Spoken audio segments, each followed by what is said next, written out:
Welcome to Live Vedanta, a podcast about simple living and high thinking. We're continuing our series, Bhagavad Gita 101, focusing on relating. Is it possible to reach a point where we are not affected by others? What is that inner vision we need to relate to all? Let's tune in into this packed session of 4 powerful verses.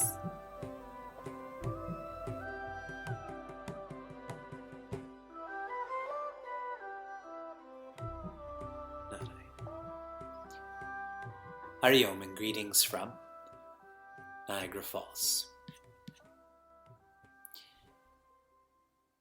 If you go to a dermatologist, you don't ask that dermatologist to teach you about American history. That's a precious opportunity to ask questions about your skin. Do you agree? If you're on the Expedia.com website, you don't go there looking for the newest shoes. You go there to find flights and a hotel. Do you agree? When you study the Shastra, when you study the scripture, why do you study the Shastra, the scripture? The reason is for the sadhya, which means the goal of life, the end of all goals, that is to be happiness. One should be careful not to study the Shastra, the scripture, for any other reason other than the sadhya, because when we do, we're in a game of dilution. And that's why I gave you references of the dermatologist, the travel website, that you don't do that. Then why break that mindset when it comes to studying the scriptures? The sadhya, and if there's an end, there has to be a means. And that is known as sadhana. Our course, Applied Gita, is to be clear about the sadhya so that we're clear about our sadhana. How do I apply myself to be happiness? This will only happen through jnana, or insight. When we are taught, and what we are taught makes sense, we will live accordingly. If what we're being given is not an insight, we may practice that for some time, but not forever, because this doesn't make sense. We began our course in September with a focus on evolving. Chapter 2, verse 7 was the first step we took in our practice, and the focus was honesty. To be honest if you want to evolve or don't want to evolve. Prince Arjuna does. We moved on to 8:24, where the focus was to simplify.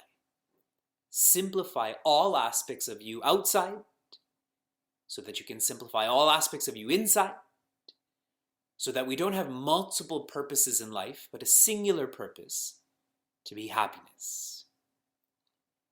We continued to 13:10, where the teaching was to practice aloneness. As you're trying to simplify, be with yourself more, date yourself more, so that you know how to grow, how to evolve. And finally, 4:36, this verse highlighted how even the worst person can become happiness. So whenever you feel dejected, whenever you're having a bad day, always remember this verse. You are not the worst person. And if the worst person can be happiness, you definitely can be happiness.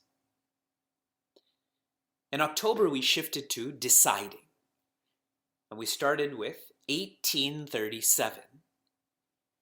Whatever we decide should be for the long term, because we want lasting happiness. 439 was next.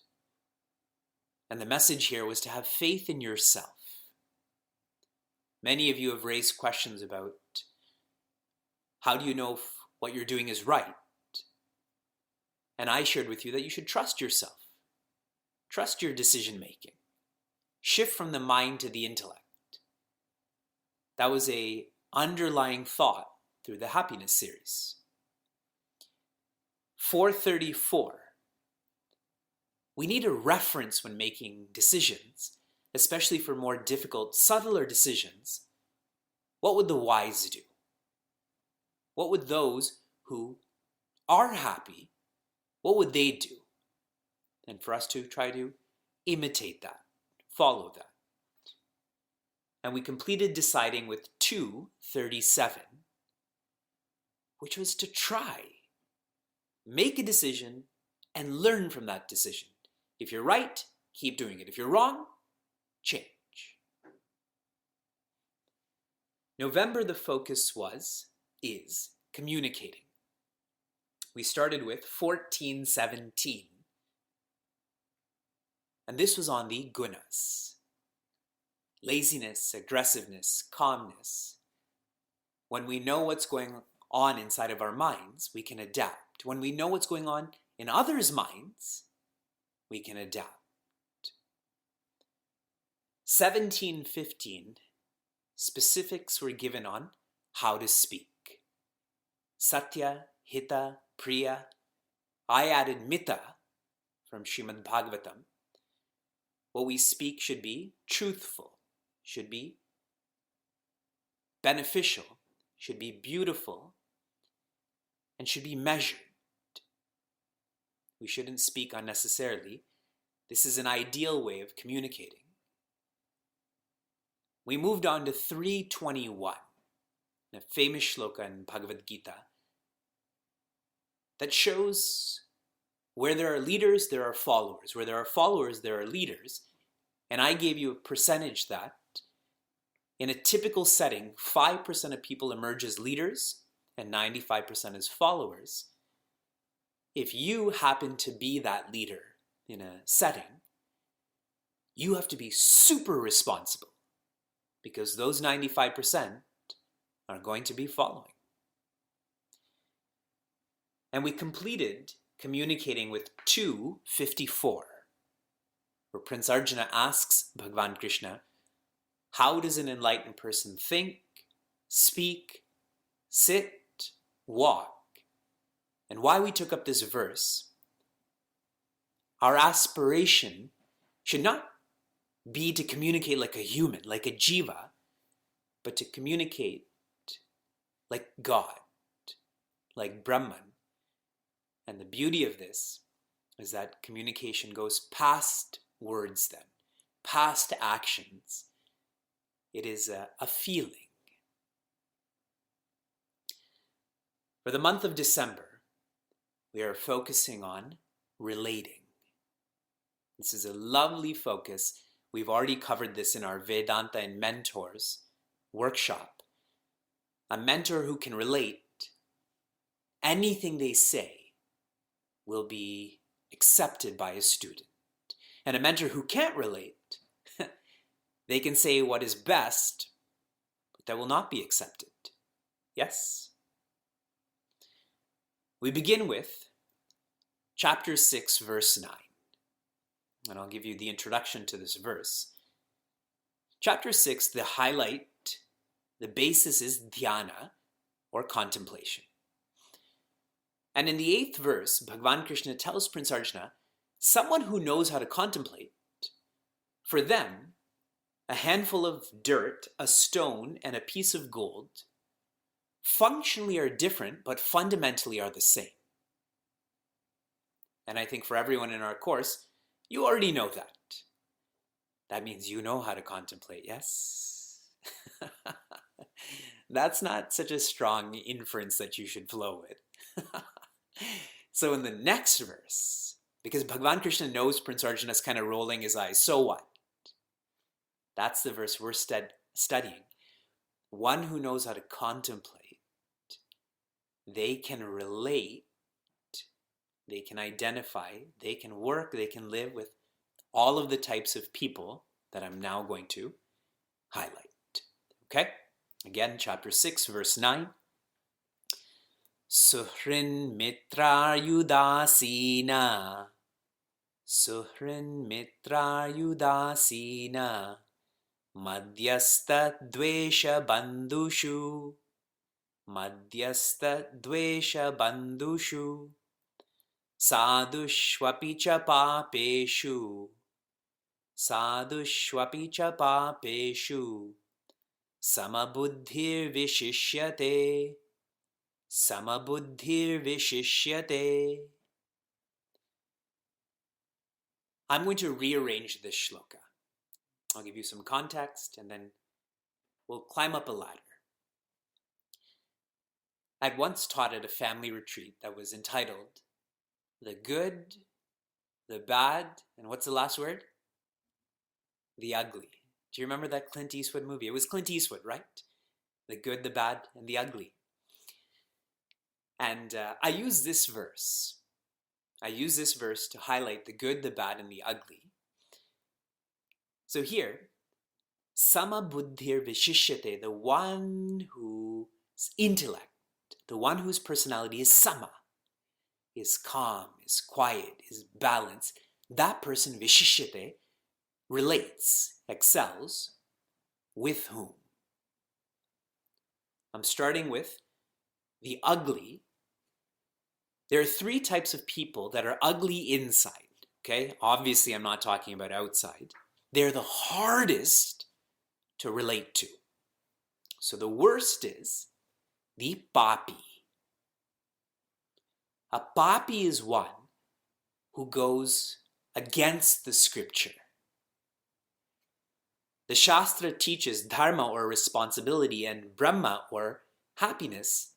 A papi is someone who's irresponsible and unhappy.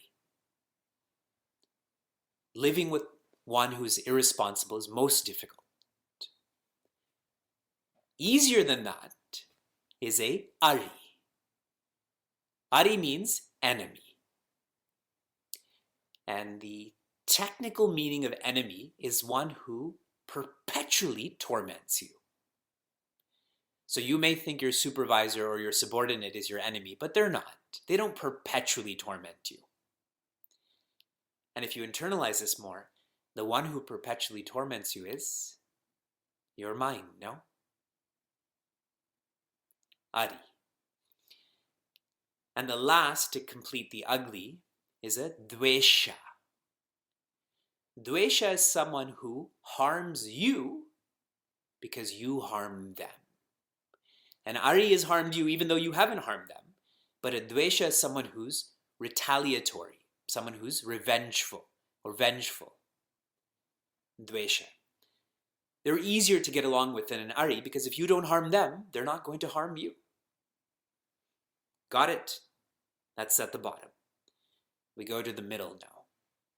I'm on the fourth rung. Udasina. Now this udasina is like the Hindi udas. Someone who doesn't care. Because the Sanskrit udasina is one who's beyond all.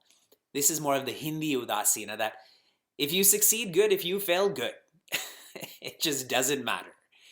So it's not someone who's apathetic, more like someone who's ignorant. Like, I don't know what's going on with you and I'm not concerned. So they're the bad.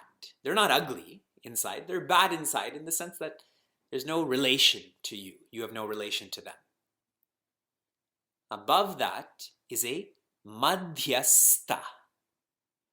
Madhyastha is someone who wishes well for both parties. So it would be like someone who's non-partisan in the intelligence committee workings that are going on right now, right? But the Republicans call it the impeachment committee. Yes? See? Partisan. But a madhyastha, they are supportive of both sides. And then rung number 6, and you're going to love this. You know who's at number 6? Bandhu. Point to me your bandhu. For many of you, they're sitting beside you right now. That is your family members. They're still in the bad category, but the highest of the bad, because a bandhu or family member is someone who cares for you because they have to. There's almost a legal or physical obligation. So they care for you because they have to. Now that's not a wonderful way to live, correct? So we've covered 6 now. Now I'm on rung 7. Now we're in the good. And we begin with mitra. A mitra is someone who cares for you even though they don't have to care for you. A bandhu is someone who cares for you out of obligation. A mitra is someone who cares for you out of opportunity. That's why they're in the good. They're far easier to live with, to relate to. For many of us, our good friends could be closer than some of our relatives, no? Number 8, even easier to get along with, is a suhrit. Suhrit means one who is large-hearted. A large-hearted personality is one who gives with no expectation. Because their heart is so large, they already have all they need, so they keep on giving. And number 9, the easiest personality to relate to is a sadhu. And a sadhu is the opposite of a papi. A papi is someone who's against the scripture. A sadhu is one who's for the scripture. They are responsible and they are happy.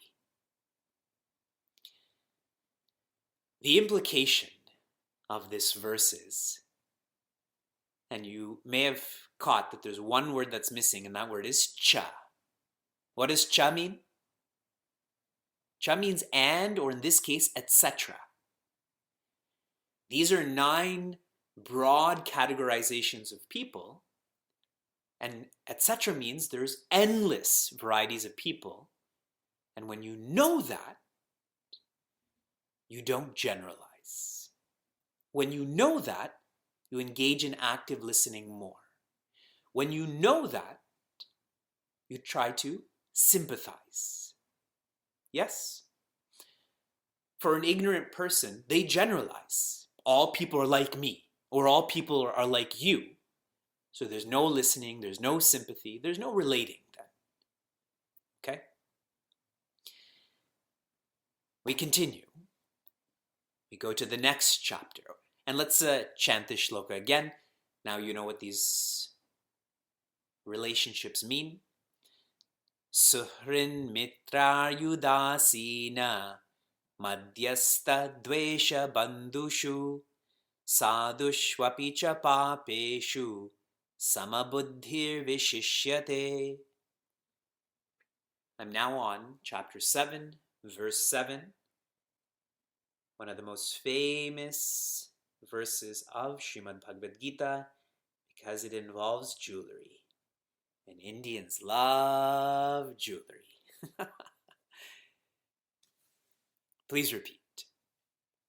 Mattaf parataram nanyat. Mattaf parataram nanyat. Kinchidasti dhananjaya. Kinchidasti dhananjaya. Mai sarvamidam protam. Mai sarvamidam protam. Sutre manigana iva. Sutre manigana iva. How many of you have heard this verse before? Lots of you. Mattaf parataram nanyat means, in reference to me, there is none that is higher. Now in Advaita Vedanta, whenever we say higher, show me another symbol that's equivalent to higher. Deeper. Okay? Spatially, higher does not mean deeper. But when it comes to self-development, if you go higher, that means you're going deeper also. Kinchid asti dhananjaya Bhagavan is emphatic here. Kinchidasti means at all. There is nothing that is higher than me at all. It doesn't matter what reference you take. And so we should also feel whatever's coming, there is nothing that is deeper than what Bhagavan is about to say. And what does he call Prince Arjuna here? Calls him Dhananjaya. What does Dhananjaya mean? Shall I tell you the English form of Dhananjaya? Dan. Dan is a shortcut for Dhananjaya. It breaks my heart when people take this name Dhananjaya and call it Dan. When Raja Yudhishthira, as in his elder brother, he was trying to unify all of the chiefdoms into one kingdom, there was a sacrifice, there was a yajna where a horse was released, and wherever this horse went, freely, a wild horse, if it came onto my property, let's say, this 1/4 acre, if it came onto this property, I either have to fight Raja Yudhishthira or I have to surrender to Raja Yudhishthira. Okay? Now, who's the captain of Raja Yudhishthira's army? Prince Arjuna. So everyone just surrendered. And what he did was, so many of these leaders, they were hoarding their wealth. And when Prince Arjuna defeated them, all of that wealth was released into their own kingdom and beyond. See, the Pandavas were not greedy. They never hoarded wealth. They gave it back to the people because it's the people's taxes. It's the people's funds. That's why he's Dhananjaya, the one who's conquered greed, not the one who's conquered wealth in a literal way. Okay? So if your name is Dhananjaya or Dan, think deeply about this. And if you know a Dan, you tell them what I just said. Mai sarvam idam protam. Sarva means all of this. Protam is fixed, is built, mai, on me. That is Bhagavan Krishna. And give us an example. Iva sutre manigana. A sutra is a thread. And what is a manigana? A manigana is a pearl. Like pearls are connected on a thread, so too all this, and in our case specifically, all people are connected by God. Yes, everyone understood the literal meaning. Now, a quick question before I share how to practice this.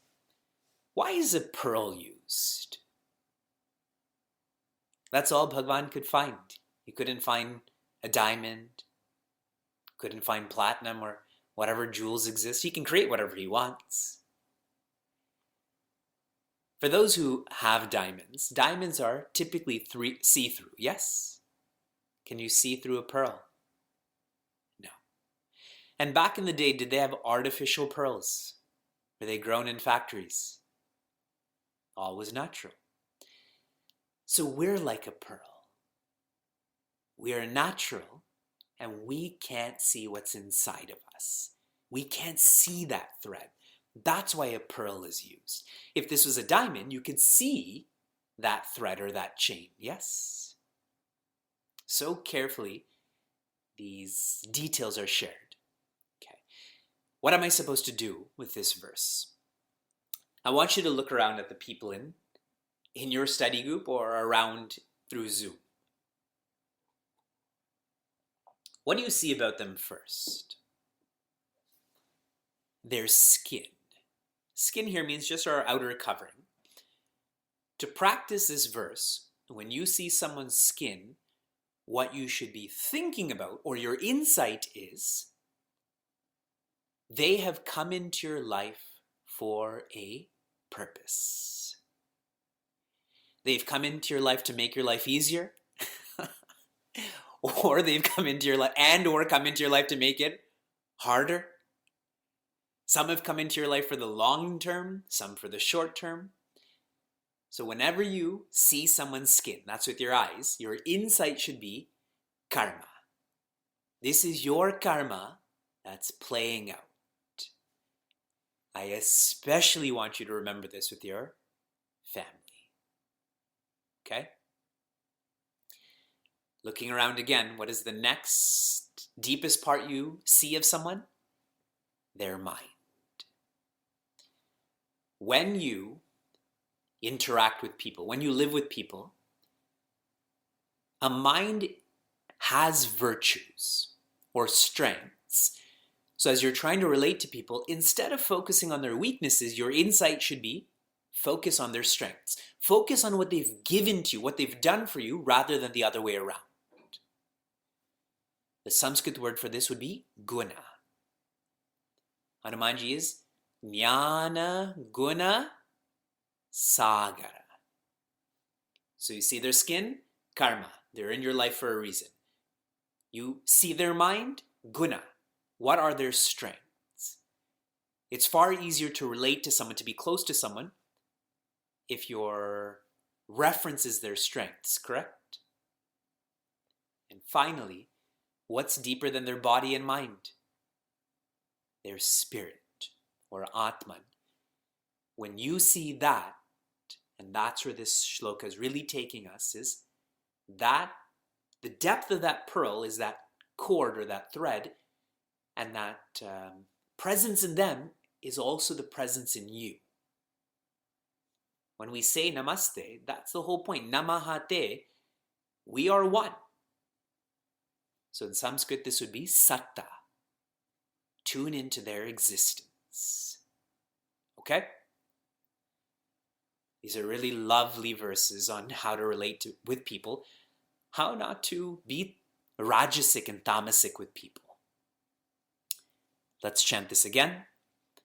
Mattaf parataram nanyat kinchidasti dhananjaya mai sarvamidam protam sutre manigana iva. The next time you have to buy jewelry, buy pearls. It'll remind you of this shloka, yes? We move to chapter 12, verse 15. And I really, really, really like the virtue that is highlighted here. 12:15. This whole chapter is awesome. For your reference, this is the shortest chapter in Bhagavad Gita. Chapter 15 and chapter 12 both have 20 shlokas. However, in chapter 12, all of the meters are shorter meters. In chapter 15, some of the meters are longer. This chapter is actually taught to kids to help them sleep. Like kids, 20 verses is not so much, that they would chant this helping them sleep. Now we have fancy lights and fancy sounds and so on. The original is this chapter. If you have trouble sleeping, memorize this chapter. And you're all great. You've already memorized all of the shlokas that we've studied, right? 12. Now I've added 2 more. Yes? Yasman no dvijate lokaha. Yasman no dvijate lokaha. Lokano dvijate chayaha. Lokano dvijate chayaha. Harsha marsha bhayodvegaihi. Harsha marsha bhayodvegaihi. Mukto yasacha me priyaha. Mukto yasacha me priyaha. Yasman no dvijate lokaha. The one who does not agitate the world. And similarly, loka no dvijate chayaha, the one who is not agitated by the world. That's the highlight of this verse. for us. The one who does not agitate the world, meaning people. And the one who is not agitated by people. By a show of hands, let's take the first part of this. Do you know someone who never agitates others? By a show of hands, they simply do not agitate others. Okay, I don't see too many hands up. Do you know someone who's never agitated by others? Okay. It seems like more of you know someone who's not agitated by others, and perhaps it's harder not to agitate others. Okay? There is only one way not to agitate others. What do you think it is? Only one way not to agitate others. Never talk to them. Avoid them completely. Pay them. The answer is, what Swami Tejomayananda shared with us, is being responsible. Following Dharma. Those who are responsible, the only people they agitate is those who are irresponsible, correct? But generally, they don't agitate anyone. And a fine example of this is when you're driving in a defensive, responsible way, then you don't bother anyone, correct? But if you're texting and driving, if you're fatigued and driving, all of a sudden you're bothering everyone around you, correct? And the opposite is true too. How are you not bothered by people? They're so boring, annoying, dirty. How are you not bothered by people? Following Dharma. If you're so absorbed in your responsibilities, who cares if someone brushed their teeth or not? Who cares about someone's accent or not? No. That's the power of being responsible. Okay? Harsha, amarsha, bhayod vaigehi muktaha. The one who's free from, harsha means elation. Amarsha means depression. Bhaya means fear. Udvaigehi means agitation, like we studied. So the technicality behind this, whenever something comes into your life, like an iPhone 11. Yeah, that's the newest one, right? Did I tell you what phone I have? I have an iPhone 4, just for your reference. And it's so awesome because anyone who would try to take my iPhone 4, it would be more of a hassle for them, correct? They would be doing themselves a disservice by taking my phone. If you have an iPhone 11, so you know that elation, what's coming with it? Fear. Yes? Someone stealing it, you losing it, you dropping it. But if you never went into that elation, what's also not going to come? Fear. Yes? Amarsha means depression, and I don't mean this in a clinical way. It means being dejected, being sad. What comes with that? Being agitated. If I want that iPhone 11 and I get it, there's elation and fear. But what if you get it? It's Black Friday. It's the last phone. You get it. I go down. And then what am I thinking about? You. You got it. Or suppose Vyasa took too long to get ready. It's Vyasa's fault. I couldn't get in the car. I couldn't shop. So I keep being agitated by it. How do we deal with this roller coaster? I'm going to give you an insight from Happy Hour. Yesterday we studied the value called Preeti. You all know what Preeti? Preeti means to be accepting. Sometimes people say Priti means to be loving, and it does, but the preceding virtue to being loving is to be accepting. If you're accepting, two vices that start with A go away. What do you think those are? The one who is accepting is never annoyed. How many of you were annoyed today? Every one of you should have your hand up. Don't lie. How many of you are annoyed by someone in your study group right now? Again, all of you should have your hand up. Stop lying. So one who is practicing applied Gita, being accepting, and I've already given you a framework for that. Skin, mind, spirit. I've told you all of the types of people there are, and when you're accepting, you let go of being annoying and you let go of being angry. Angry. The very first verse we studied in our course was about being honest. How many of you wish you were less angry? How many of you are actively working on being less angry? Okay. Here's the key. Practice being accepting. And this verse is concluded with, Yaha sacha me priyaha, the one who is responsible, the one who is accepting, that one is priya, is dear to me, is close to me. Who's me here? God.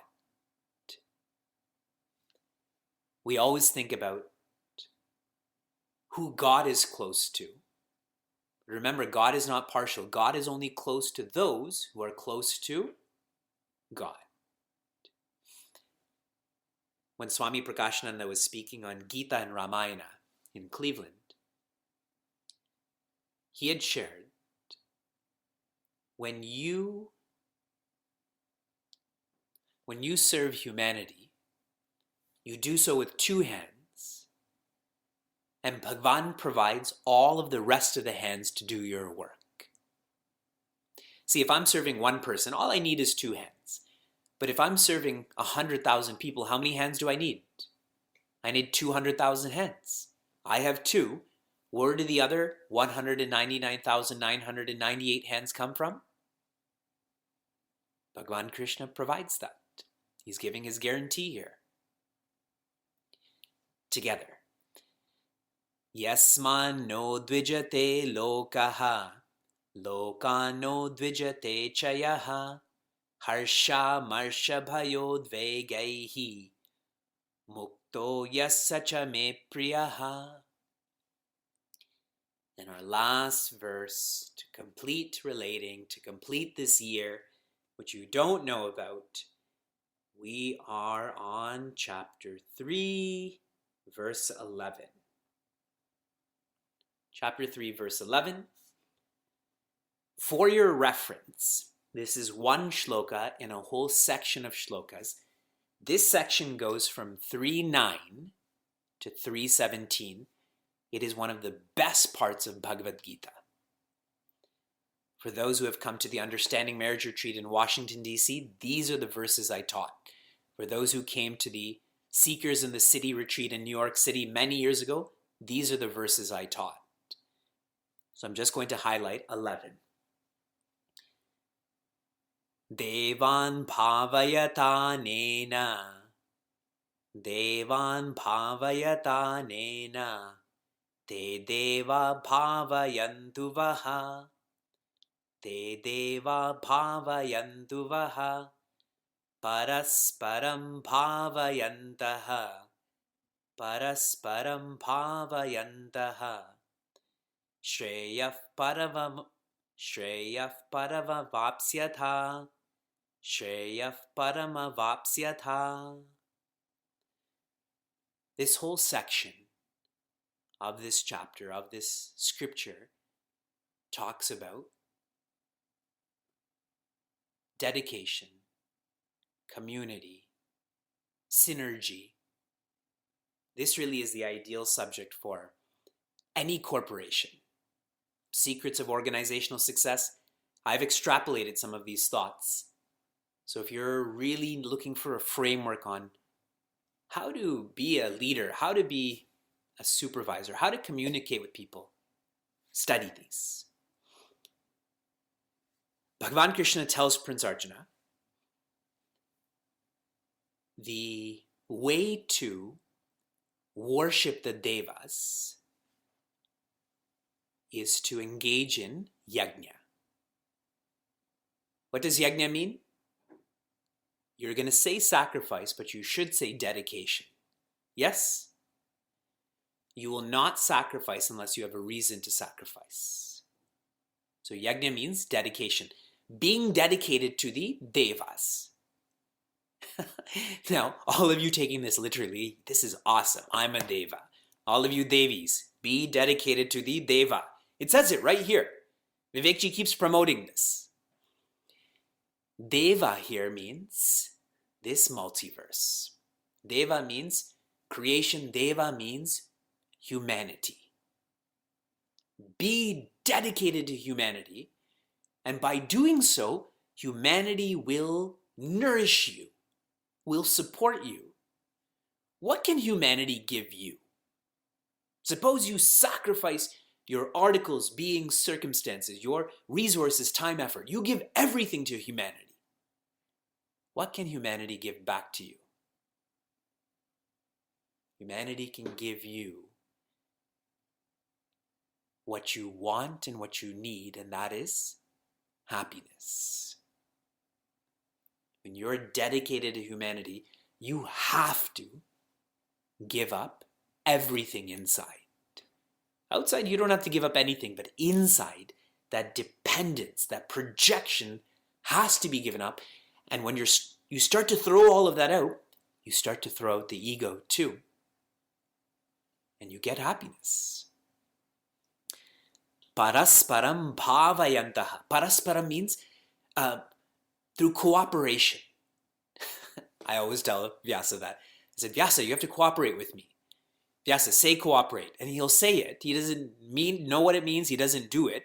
But at least he's getting it in his vocabulary. This is cooperation. This is synergy. This is NATO. This is the United Nations. Shreyaha paramavapsyatha. By engaging in such dedication, you will be established in Shreya, you'll be established in Parama. Shreya means long-term, it means lasting, and Parama means, here, happiness. And so this is the final thought when it comes to relating to people. When you dedicate yourself to humanity, and please note, I'm not saying society, just one country. I'm not saying community, just an organization. I'm definitely not saying family, and I'm definitely not saying individuality. All of you, and I know a whole lot of you well, your potential is 10 to 100 times more than what you're releasing right now. Because your comfort zone is family and community. When you engage in tapa, when you have these insights, you start to dedicate yourself to society and humanity, and community and family is included in that. By doing so, you grow up from being happy to being happiness. That is the Shreya, that is the Parama. Together, Devan bhavayatanena, te deva bhavayantu vaha, parasparam bhavayantaha, Shreya paravam avapsyatha. If you enjoyed what you heard or want to learn more, share this episode with a friend or find us online at facebook.com/cmniagara. For those on the journey of self-development, Chinmaya Mission Niagara provides a community forum for seekers to listen, reflect, and contemplate. This podcast is produced by the Young Adults of Chinmaya Mission an international nonprofit working to transform individuals through the knowledge of Vedanta. Until next time, inspire, love, be.